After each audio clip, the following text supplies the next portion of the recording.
Now in this video, we are going to look at finding the GCF of the monomials.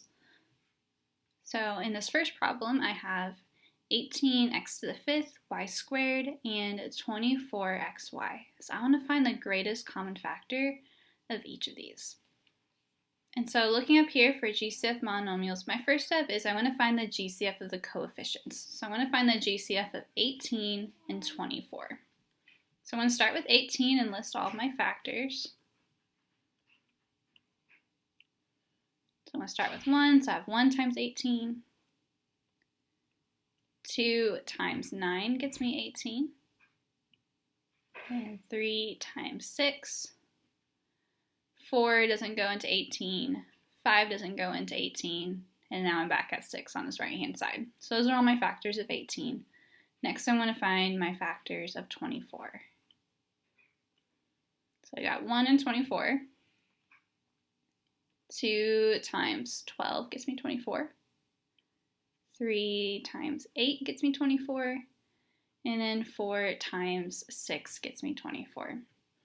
And then 5 doesn't go in there.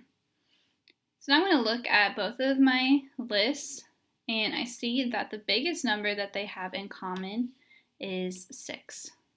So I know for my GCF, part of it, first part's going to start with 6. Now the next part, I need to find my GCF of the common variables. So I'm going to look at my x's first. I have x to the fifth and x. Well, x to the fifth, that's really just x times itself 5 times. And then I just have the 1x. So I'm looking to see how many x's do they have in common. Well, they just have the 1. And now I'm going to do the same thing with my y's. So I have y squared, just y times y. And then I have just the 1y here. And so I see they also only have the 1y in common. So here my GCF is equal to 6xy. So instead of writing out x to the fifth, x times x times x, and find the common things, a shortcut is that it's always just going to be the variable with the smallest exponent. So here, if I look at my x's, I see I have x to the fifth, and then just x, which is x to the first. And so that means my GCF is just that smaller exponent, just the x.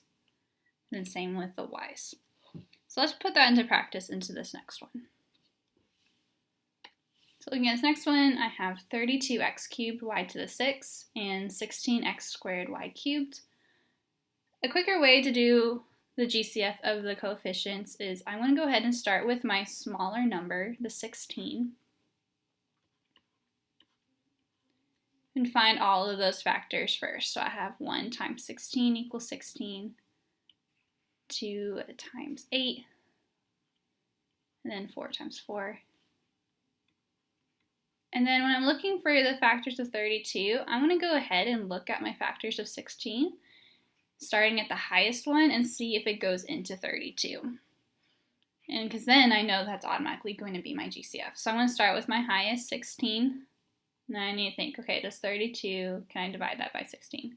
Well, I can. It's 2 times 16. So that means that my GCF here is 16. Now I'm going to look at my x's. So I have x cubed and x squared. Well, my smaller exponent is going to be my GCF. So the smaller of the two is 2. So this is going to be x squared. And then when I look at my y's, I have y to the 6, y cubed. Well, my GCF is going to be that smaller exponent. So this is going to be y cubed.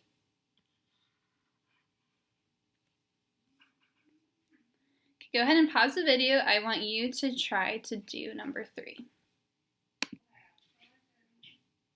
So the answer you should have gotten here was 8x cubed. This one was a little bit tricky when you're looking at the variables.